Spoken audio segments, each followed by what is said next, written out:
So this guy, his name is Diddy, and Diddy is in a lot of trouble. See, it's the 90s, and he works at a record label in New York City. But Diddy, he's got big dreams. He wants to build an empire, and maybe smash a little during the process. And one day, he's at this music industry party, hanging out, and everyone's drinking and chatting, and they start talking to this girl, Lisa, and to Lisa's friend. And Diddy, he thinks these girls are fine. So when the party ends, he's like, hey, come to this after party with us. So they go to the after party. And there, Diddy and an associate of his, they allegedly SA Lisa and her friend.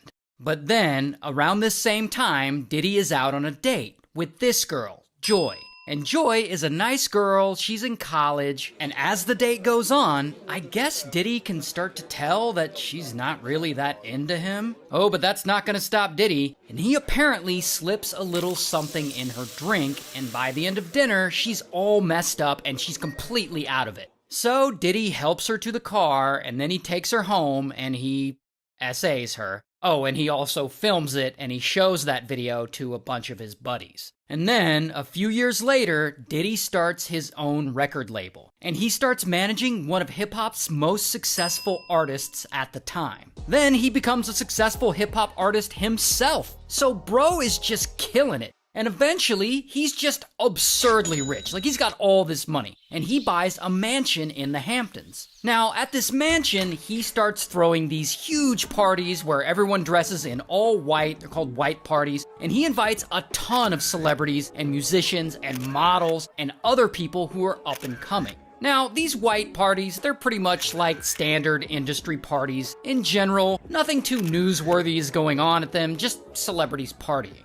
Except sometimes. Like at one of the parties, Diddy meets this kid, who we'll call Anonymous. And Anonymous is 16 and not sure what he's doing at one of these parties, but he really wants to get into the entertainment business. So when he meets Diddy, Diddy is like, I can make you a star, kid. And Anonymous is like, all right. And so then Diddy is like, but I'm gonna need you to take your clothes off first. And Anonymous really wants to be a star, so unfortunately, he does. And so then, fast forward a few years, and it's the 2000s now. And by this point, Diddy is established hip-hop royalty, and he's doing whatever the hell he wants. He's allegedly partying with tons of underage girls at this point, and drugging them, or he's asking his staff to drug them. But then eventually, his record label, they sign this hot new singer. Her name is Cassie, and Cassie is 19, and Diddy thinks she is fine. Plus, she can really sing well. So Cassie and Diddy, they hit it off, and ultimately they start dating. And they date for a while, but at some point, their relationship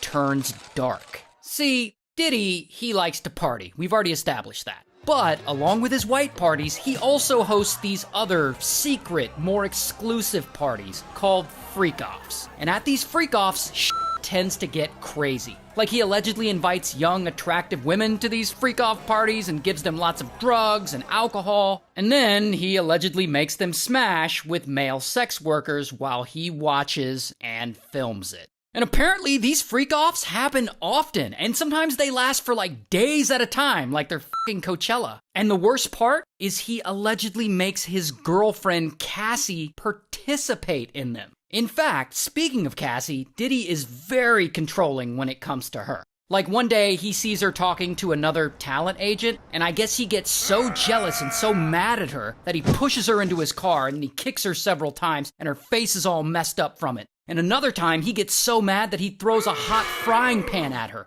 Bro is just a monster. And if you're like, Ray, then why doesn't Cassie just leave him? Well, she tries. Like one time, Diddy and Cassie, they're in a hotel room and they're arguing. And suddenly, pow, Diddy just punches her right in the face. And later, he ends up passing out because I guess he's just wasted. And so he's passed out and Cassie's like, sweet, now's my chance to leave. And so she gets her suitcase and she steps out into the hall. And there's actually security footage from the hotel of her headed to the elevator. But then Diddy wakes up. And I guess he's naked, so he like grabs a towel and he runs out the door after her. And you can see him here, he's running down the hall. And so she's in the hall and she's waiting for the elevator and you can see Diddy walk up to her and suddenly, boom, Now, I can't show you this part because it is really, really violent, but I'll explain it to you. Diddy grabs her by the neck and he throws her to the ground and he kicks the shit out of her until she's unconscious and no longer moving. Like, it is brutal. There is no defending it. Now, the good thing is that eventually Cassie actually does break up with him. Allegedly, they go out to dinner and she breaks the news to him, and as you can imagine, this really pisses Diddy off. So, what does he do? He follows her home, he forces his way into her place, and then sadly, he SAs her. Oh, but Diddy's not done, because years later, it's now 2022, and he's still acting like a monster. And one day, he hires a producer / videographer to help him out on some projects. This guy, Lil Rod. And he wants Lil Rod to produce a few songs on his next album, and he wants him to follow him around with a camera filming lots of things, like documenting stuff for him. And this seems like a good gig for Lil Rod. He's producing music, and he's hanging out at parties with hip-hop royalty Diddy. How cool is that? But, of course, like with all things Diddy, soon enough, things start to get really bad. Because eventually, Diddy has him filming things he's not so cool with. Like, Diddy's got him filming the drugging and SAing of minors. And of course, it's only a matter of time before Diddy sets his sights on Lil Rod himself. Because one night, they're all drinking and Lil Rod ends up with a spiked drink, and he passes out kind of suddenly, and he wakes up naked in Diddy's bed. And he doesn't remember the details of anything, but he does know that he didn't consent to any of this. And so, despite all these horrible things going on, it seems like everyone in Diddy's inner circle is either too afraid or too complicit to say or do anything about any of this. And he's just gonna keep doing all this, and he's gonna keep getting away with this evil shit.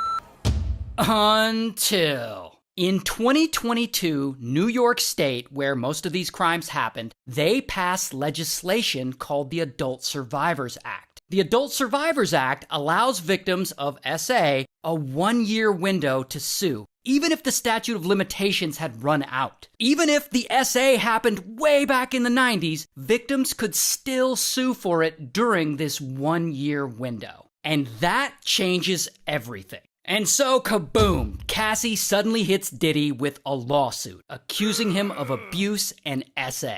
And one day, after she files the suit against him, he makes her a huge settlement offer, and she accepts it. So they settle out of court for what I imagine is an astronomical amount of money. But then, about a week later, bam, Diddy is hit with another lawsuit by Joy. And the same day, pow, Lisa sues him for SAing her too. Then, Lil Rod sues him, and eventually, Anonymous sues him as well.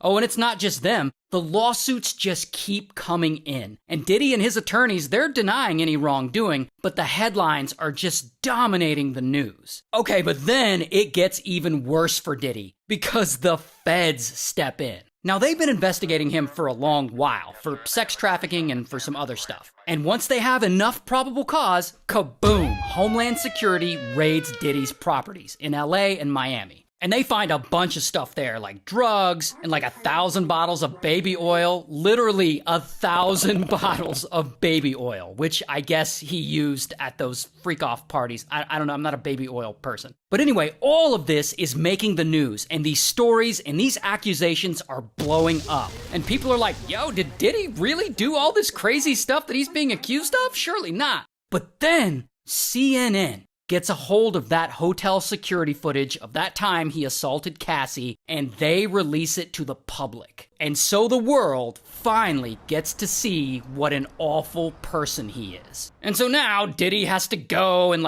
post a video on his Instagram making this big apology. I'm not asking for forgiveness.